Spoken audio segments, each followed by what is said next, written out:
seul le court monologue que vous allez entendre, qui est tiré du Silence de la mer de natation, en fait, qui est cinématographique d'un roman de Vercors, et qui raconte l'histoire d'un officier allemand qui, sous l'occupation, est obligé de loger chez les habitants. Et cet oncle et cette nièce ont décidé de lui proposer, enfin de se faire, de ne pas lui parler, de ne pas dialoguer avec lui. Et pendant toute la pièce, en fait, il va se heurter à ce mur de silence qui ne lui adressera pas la parole en signe de protestation, bien évidemment, quitte à loger l'occupant, autant se taire.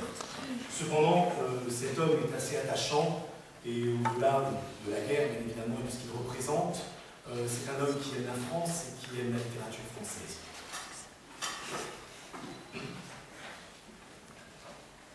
C'est Johan Montardi qui interprète le...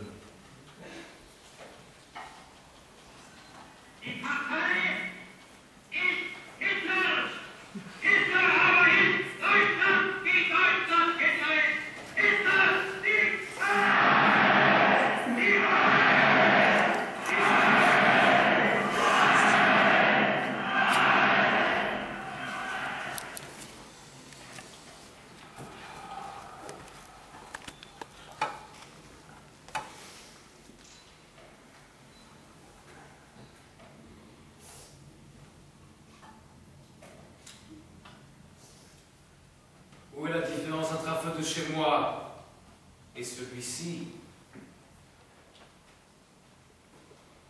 Bien sûr, la flamme, la cheminée se ressemblent. Mais non la lumière. Celle-ci dépend des objets qu'elle éclaire.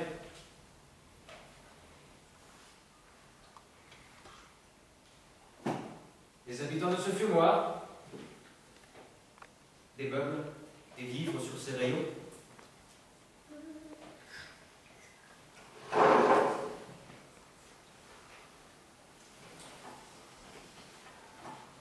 Pourquoi ai-je tant cette pièce? Elle n'est pas si belle. Pardonnez-moi, je veux dire, ce n'est pas une pièce de musée. Vos meubles, on ne dit pas, voilà des merveilles. Non, non. Mais cette pièce a une âme. Toute cette maison a une âme.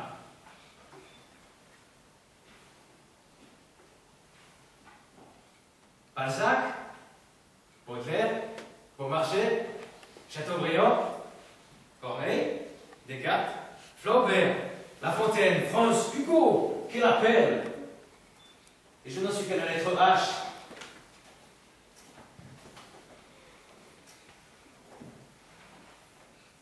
Ni Molière, ni Racine, ni Stendhal, ni tous les autres.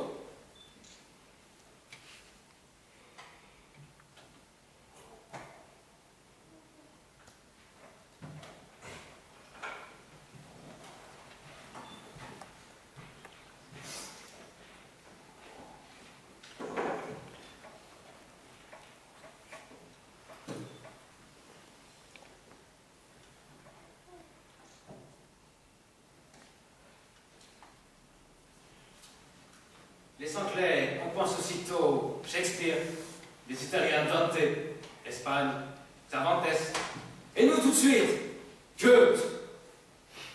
Après, il faut chercher.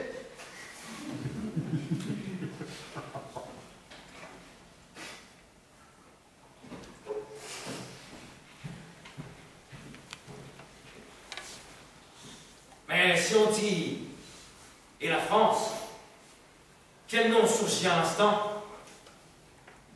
Molière, Racine, Montaigne, Rabelais, ou quel autre?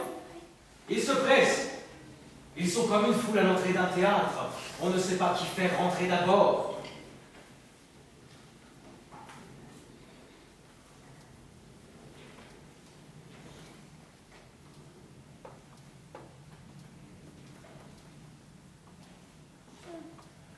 Mais pour la musique, alors c'est chez nous. Bach, Handel, Beethoven, Wagner, Mozart. Quel nom vient le premier? Et nous nous sommes fait la guerre. Mais c'est la dernière. Nous nous battrons plus. Nous nous marierons. Oui, oui. Quand nous sommes arrivés à Sainte, j'étais heureux que la population nous recevait bien. J'étais très heureux. Je pensais, ce sera Basile. Et puis, j'ai vu que c'était pas cela du tout. Que c'était de la lâcheté. J'ai méprisé ces gens et j'ai craint pour la France. Était-elle devenue ainsi? Non, non. Je l'ai vue ensuite. Et je suis heureux d'avoir trouvé ici son visage sévère. Je suis heureux d'avoir trouvé ici un vieil homme digne et une demoiselle silencieuse. Il faudra vaincre ce silence. Il faudra vaincre le silence de la France. Cela me plaît.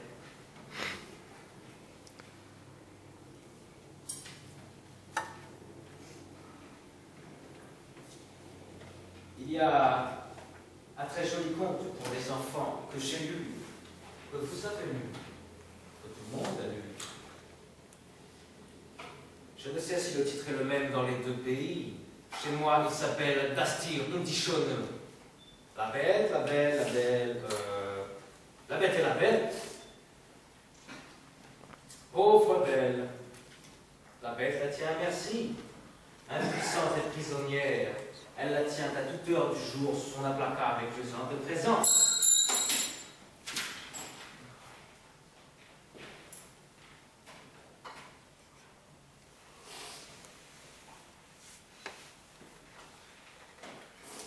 La belle est fière, digne.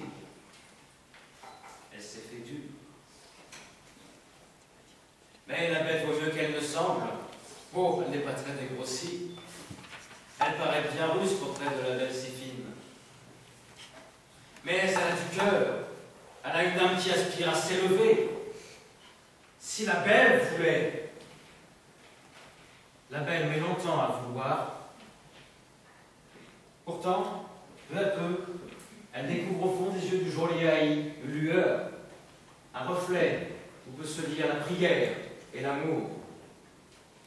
Elle sent moins la pâte pesante, moins les chaînes de sa frisson. Cette constance la touche, elle cesse de haïr, elle tend la main. Aussitôt, la bête se transforme.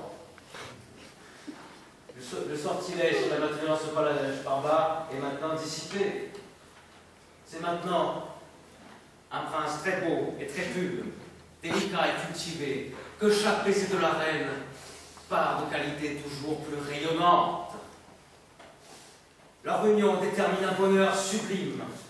Les enfants qui additionnent et mêlent les dons de leurs parents sont les plus beaux de l'intérêt porté. Aimez-vous pas ce conte? Moi, je l'aimais beaucoup. Il me faisait pleurer. Je le relisais sans cesse.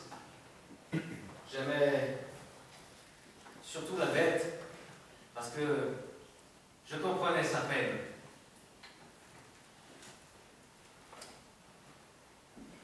Je vous souhaite une bonne nuit.